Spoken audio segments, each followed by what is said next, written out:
Naghain ng mga karagdagang reklamo si Batangas 1st District Representative Leandro Leviste laban kay dating Batangas 1st District Engineer Abelardo Calalaw.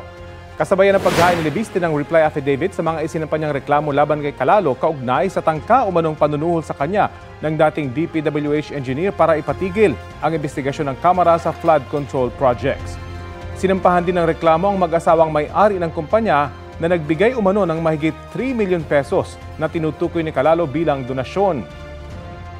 Ayon kay Leviste, ang nasabing halaga ay 3% ng mahigit 104 million pesos na halaga ng ini-award na kontrata ng DPWH sa kumpanya.